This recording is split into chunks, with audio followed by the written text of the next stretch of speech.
Hello दोस्तों, जैसा कि हमने पिछले एपिसोड में देखा, बाई होंग किंग नान को बताता है उसको ऑक्शन हाउस में चलना चाहिए। वहां पर जाकर उससे नई शॉट भी मिल सकती है जो कि उसके लिए काफी ज्यादा बेनिफिशियल होगा। अब आगे एपिसोड की स्टार्टिंग में हम किंग नान और बाई होंग को इबाओ पैलेस के अंदर जाते हुए देखते हैं। अंदर जाते हुए बाई होंग किंग नान को इबाओ पैलेस के बारे में इंफॉर्मेशन देना शुरू कर देता है। इबाओ पैलेस के अंदर टोटल 3 फ्लोर्स हैं। इसमें सबसे टॉप पर हाई क्वालिटी के ट्रेजर्स मिलते हैं। वहीं उसके नीचे वाले फ्लोर में हमें काफी सारी टेक्निक्स और वेपन देखने के लिए हमें मिलते हैं, जिन्हें हम वहां पर कुछ पिल्स के बदले एक्सचेंज कर सकते हैं। और वहीं इसके सबसे नीचे वाले फ्लोर पर कोई भी डिसाइबल सभी ट्रेजर्स को सेल कर सकता है। और इबाओ पैलेस के अंदर काफी सारे ऑप्शन लगातार ही चलते रहते हैं, जिस वजह से यहाँ पर जुयानलिंग सेक्ट के काफी सारे लोग अपने ट्रेजर्स को एक्सचेंज करवाने आते हैं ताकि वो इनके बदले में यूनिक तरीके के ट्रेजर्स हासिल कर सके। इसके बाद वो दोनों ही आगे की तरफ जाने लगे थे। साथ ही किंग नान आसपास की चीजों को ऑब्जर्व करने लगा है, जहां पर डिसाइबल कुछ सामान बेच रहा था। और तभी एक डिसाइबल किंग नान और बाई होंग को अपनी तरफ बुलाकर कहता है, मुझे लगता है आपके पास काफी पैसा है, तो आप इस बीट को खरीद लीजिए। इसकी कीमत सिर्फ 500 मार्शल किंग पिल है और मैं इस बीट को एंसन रूम से लेकर आया हूँ। अब किंग नान स्पिरिचुअल आई का यूज करके देखता है, लेकिन उसमें खास नजर नहीं आता, इसीलिए आगे बढ़ जाता है। अब किंग नान बाई होंग को कहता है, ये बंदा तो नकली चीजों को बेच रहा है, तो आखिर इन फेक ट्रेजर्स को बेचने के लिए उसे परमिशन कैसे मिल गई? जिस पर तो बाई होंग उसे बताता है कि यहाँ पर किसी पर भी रिस्ट्रिक्शंस नहीं है, जिस वजह से कोई भी डिसाइबल कुछ भी बेच सकता है। तुम्हें यहाँ पर किसी भी चीज को खरीदने के लिए बड़ी सावधानी से सोचना होगा, क्योंकि यहाँ पर अक्सर चीजें खराब भी निकल जाती हैं। अगर तुम्हें यहाँ पर कोई अच्छी सी चीज मिल गई तो ये सिर्फ तुम्हारे लक पर डिपेंड करेगा। तभी किंग नान की नजर एक टेबल पर कुछ शॉट्स पर जाती है, जिस पर तो वो हैरान हो गया था, क्योंकि उस शॉट की प्राइस काफी ज्यादा थी, लेकिन वो इतनी कुछ खास शॉट थी नहीं। तभी किंग नान को कुछ फैमिलियर सा महसूस होता है और एक जगह में आकर एक वाइन की जार देखने लगता है। और जैसे ही उस वाइन की जार को टच करने जाता है, वहां शॉपकीपर उसे बोलता है कि अगर तुम इसे खरीदोगे नहीं तो इसे छूना अभी मत। अब किंग नान स्पिरिचुअल आई का यूज करके उसे जार के अंदर देखता है। उसे एक रेयर मेडिसिन नजर आता है, इसीलिए किंग नान उस शॉपकीपर से कहता है, मुझे ये जार किसी भी हालत में चाहिए। जो सुनकर तो वो शॉपकीपर उससे कहता है, तुम्हें उसके लिए मुझे 1000 मार्शल किंग पिल्स को देना होगा। जो सुनकर बाई होंग कहता है कि ये तो बहुत ही ज्यादा है, तुम तो हमें यहाँ पर लूटने की कोशिश कर रहे हो। जिस पर तो शॉपकीपर उससे कहता है कि अगर तुम्हें खरीदना है तो खरीदो, नहीं तो यहाँ से चलते बनो। जो सुनकर किंग नान तुरंत ही अपने पास से एक बोतल को बाहर निकालता है और कहते हैं कि सीनियर, इसके अंदर 1000 मार्शल किंग पिल्स है। इसके साथ ही उस जार को पकड़ के वहां से जाने लगता है, जिसे जाता हुआ देखकर तो बाई होंग काफी ज्यादा हैरान हो जाता है और वो किंग नान के पास जाकर कहने लगता है कि किंग नान, तुम्हें आखिर इस वाइन की जार को खरीदने की क्या जरूरत थी? हमें इससे भी ज्यादा वैल्यूएबल चीज यहाँ पर मिल सकता था। जिस पर तो किंग नान उसे कहता है कि सीनियर, आप सही कह रहे हैं, लेकिन मुझे इसके अंदर कुछ खास दिखाई दिया, इसलिए मैंने इसे खरीद लिया। और ऐसे भी मैंने उसको 10,000 जया दान पिल्स दी हैं, न कि 1000 मार्शल किंग पिल्स। जो सब सुनकर बाई होंग और भी ज्यादा हैरान हो जाता है। अब बाई होंग कहने लगता है, किंग नान को तो समझना काफी ज्यादा मुश्किल है। इसके बाद दोनों ही ऑक्शन के अंदर पार्टिसिपेट करने के लिए जाने लगते हैं, लेकिन वहां पर खड़े हुए गार्ड उन्हें रोक देते हैं और कहते हैं कि तुम्हें पहले यहाँ पर अपना टोकन दिखाना होगा, तभी तुम इसके अंदर जा सकते हो। जो सुनकर तो बाई होंग उसे कहता है, सीनियर, शायद आपको नहीं पता, जो ये मेरा जूनियर है ना, वो बहुत ही ज्यादा एक्स्ट्रा ऑर्डिनरी है, क्योंकि इसी ने वेंटियान कंपटीशन को जीता है। इसका टोकन अभी प्रोसेसिंग में है, उसे आने में थोड़ा टाइम लगेगा। अगर आप चाहे तो कुछ पिल्स के बदले हमें अंदर जाने दे सकते हैं।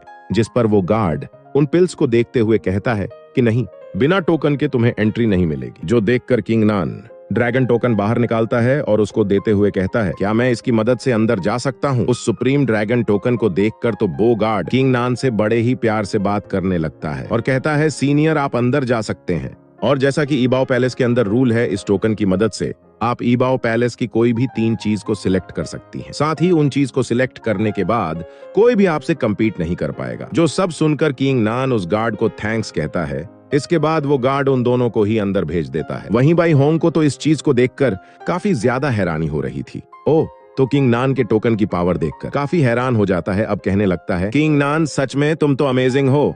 मैंने कभी नहीं सोचा था कि तुम यहाँ पर इतनी आसानी से हर चीज को हैंडल कर लोगे, पर मुझे नहीं पता तुम्हें ये टोकन कहाँ से मिला है। लेकिन मुझे पूरा यकीन है अगर मैंने तुम्हारे साथ ट्रेवल किया तो इससे मेरा भी काफी ज्यादा फायदा होगा। तभी वहाँ पर कुछ लोग बात करने लगते हैं कि नान गोंग चैंग आ चुका है। जो सुनकर बाई होंग पीछे मुड़ते हुए देखता है, जिसके सामने नान गोंग चैंग खड़ा हुआ था और वो नान गोंग फैमिली से था। इसके बाद हमें नान गोंग की कुछ इन्फॉर्मेशन मिलती है, जैसे कि वो आउटर गेट के राइट कोर्टयार्ड के अंदर नंबर 1 रैंकिंग पर है। साथ ही हायर लेवल का एक अल्केमिस्ट भी है। जिसके बाद किंग नान भी उसकी पावर्स को पता लगाने के लिए अपनी स्पिरिचुअल आई का यूज करने लगता है, जिससे उसे जानने को मिलता है कि नानगोंग की मार्शल स्पीड भी 9th लेवल की है और साथ ही इसका कल्टीवेशन जुएंटियन रियालम के हाफ स्टेप पर होने के बावजूद इसकी बॉडी से एक काफी ज्यादा स्ट्रांग फीलिंग आ रही है, जो कि लिंजी साओ से काफी ज्यादा बेहतर थी। इसके बाद तो नानगोंग के साथ आए हुए बंदे वहां पर कहते हैं कि तुम में से किंग नान कौन है, जो सुनकर तो सभी लोग वहां से पीछे हट जाते, लेकिन किंग नान यहाँ कोई जवाब नहीं देता, बस ऐसे ही खड़ा रहता है कि तभी नानगोंग उसके पास आता है और उससे पूछता है, क्या तुम ही किंग नान हो? और यह किंग नान के साथ बूढ़ा सुलूक इसलिए कर रहा है क्योंकि यह बांदा लिंजी साओ का कजिन है। अब नानगोंग किंग नान से कहता है कि मैंने उस बेनतियान आइलैंड में सारे ग्रुप को एक जगह इकट्ठा किया ताकि वह तुम्हें हंट कर सके, क्योंकि मैं अपने कजन लिंजी की मदद करना चाहता था, लेकिन आखिरकार तुमने अंत में मेरे कजन को सीरियसली इंजर जो कर दिया। और यही बात आज तुम्हें मैं याद कराने आया हूँ कि मेरे सामने एरोगेंट बनने की कोशिश भी मत करना, क्योंकि मैं उस लिंजी की तरह कमजोर नहीं हूँ। इसके बाद कुछ लोग कहने लगे थे, लगता है किंग नान उससे काफी ज्यादा डर चुका है, तभी तो वो उससे छुप रहा है। वहीं बाई होंग भी किंग नान को सावधान करते हुए कहता है कि तुम्हें इस नानगोंग के बच्चे से काफी ज्यादा दूर रहना होगा, क्योंकि इसके साथ आउटर सेक्ट की ग्रेट एल्डर का भी सपोर्ट है।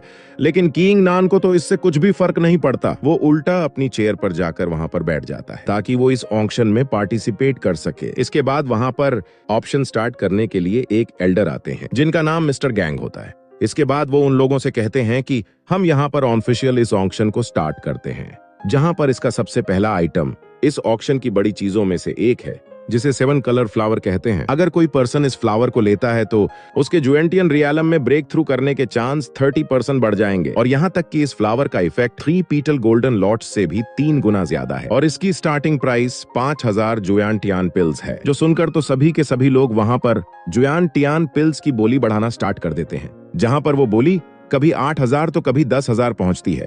ऐसे ही करते करते वो बोली 15,000 भी पहुंच चुकी थी। वहीं उन लोगों को पार्टिसिपेट करते हुए देखकर तो बाई होंग किंग नान से कहता है, आखिर ये नानगोंग इस ऑक्शन में पार्टिसिपेट क्यों नहीं कर रहा है? मुझे नहीं लगता कि ये 7 कलर फ्लावर को इतनी आसानी से अपने हाथों से जाने भी देगा। जो सुनकर तो वहां पर किंग नान 20,000 जुआन पिल्स की बोली लगा देता है। जो सुनकर वहां पर सभी लोग एकदम हैरान हो गए थे और कहने लगते हैं कि ये कल का आया हुआ बच्चा हमसे ज्यादा बोली लगाने की हिम्मत कर रहा है, लेकिन वो ज्यादा यहाँ पर कुछ कर भी नहीं सकते थे क्योंकि उनके पास इतनी सारी पेल्स थी नहीं। तभी वहां पर बीच में से एक आवाज आती है कि मैं इसके लिए 50,000 जुआन पिल्स देने के लिए तैयार हूँ। जिसके बाद सभी के सभी लोग उसकी तरफ देखने लगते हैं, जो कि कोई और नहीं बल्कि नानगोंग था। वो वहां पर कहता है कि मुझे लगता है कि किंग नान के अंदर इतना पावर नहीं है कि वो इससे ज्यादा हाई बैटिंग लगा सके। 50,000 पिल्स का सुनकर तो वहां पर सभी के सभी लोग हैरान हो गए थे। वो तो कहने लगे थे, लगता है ब्रदर नानगोंग काफी ज्यादा अमीर है। इसके बाद तो 2 लोग बात करने लगते हैं कि नानगोंग तो आसानी से अपना रियालम पर ब्रेक थ्रू करने ही वाला है, आखिर उसे इस फ्लावर की क्या ही जरूरत है। जो सुनकर तो एक लड़की कहती है कि शायद तुम्हें नहीं पता कि वो यहाँ पर सिर्फ किंग नान से compete करने के लिए इस ऑप्शन में कोई भी चीज को बाय करने से पीछे नहीं हटेगा। इसके बाद तो मिस्टर गैंग वहां पर कहते हैं कि लगता है ये फ्लावर मिस्टर नानगोंग का होगा, क्योंकि अभी तक किसी ने भी इससे हाईएस्ट बोली नहीं बोली है। इसलिए अब मुझे लगता है कि मुझे यहाँ पर रिजल्ट अनाउंस कर देना चाहिए। जिसके बाद तो वो जैसे ही वहां पर बैल बजाने जाते हैं, तभी वहां पर किंग नान उन्हें रोक देता है और कहता है कि मैं यहाँ पर अभी भी बोली लगा सकता हूँ। जो सुनकर तो मिस्टर गैंग कहते हैं कि लड़के, इसमें काफी ज्यादा देरी हो चुकी है, अब ये 7 कलर फ्लावर नानगोंग का होगा, बेहतर होगा कि तुम अपनी बोली से पीछे हट जाओ। जिस पर तो किंग नान मिस्टर गैंग से कहता है कि मैंने अभी तक हैमर की कोई भी आवाज नहीं सुनी है, तो मुझे लगता है कि अभी तक ये ऑक्शन पूरी तरीके से खत्म नहीं हुआ है। उसकी ऐसी बात सुनकर तो मिस्टर गैंग को काफी ज्यादा गुस्सा आता है और वह कहते हैं, आखिर तुम्हारी हिम्मत कैसे हुई मुझसे इस तरीके से बात करने की? मैं जिसे चाहूँ उसे ये फ्लावर बेच सकता हूँ। उनको इस तरीके से गर्म होता हुआ देखकर नानगोंग कहता है कि एल्डर, आप जरा शांत हो जाइए। अगर किंग नान मुझसे कम्पीट करना ही चाहता है तो मैं उसे मना नहीं करूंगा। मैं भी देखना चाहता हूँ कि ये मुझसे हाईएस्ट बोली लगा भी पाता है कि नहीं। जिस पर तो किंग नान उससे कहता है, अगर मैं कहूँ कि मुझे इतनी बोली में जितनी मैंने पहले लगाई थी उतने में ही मुझे फ्लावर मिल जाएगा, तो भला तुम मेरा क्या ही कर लोगे? जो सुनकर तो नानगोंग कहता है कि जूनियर, लगता है तुम काफी अच्छा मजाक करते हो। अगर तुम इसे अफोर्ड नहीं कर सकते तो बेहतर होगा कि तुम पीछे हट जाओ। इसके बाद वो मिस्टर गैंग से कहता है कि मिस्टर गैंग, आपको अब डिक्लेयर कर देना चाहिए कि ये फ्लावर सिर्फ मेरा है। जो सुनकर तो एल्डर भी ऐसा करने के लिए तैयार हो गए थे। तभी वही गार्ड आता है जो एल्डर को कुछ बात बताता है, और वैसे भी हम लोग तो जानते ही हैं कि वो बात कोई और नहीं, ड्रैगन टोकन के बारे में थी जो कि किंग नान के पास है। वहीं ये सब कुछ सुनकर तो एल्डर काफी ज्यादा हैरान हो जाता है। इसके बाद वो ऑफिशियली कहता है कि अब ये 7 कलर फ्लावर किंग नान का हुआ। साथ ही उन्होंने हैमर भी बजा दिया था, जो सुनकर तो किसी को भी अपने कानों पर यकीन नहीं होता। आखिर अभी उन लोगों ने क्या सुना? इसी के साथ हमारा ये एपिसोड खत्म हो जाता है। तो मिलते हैं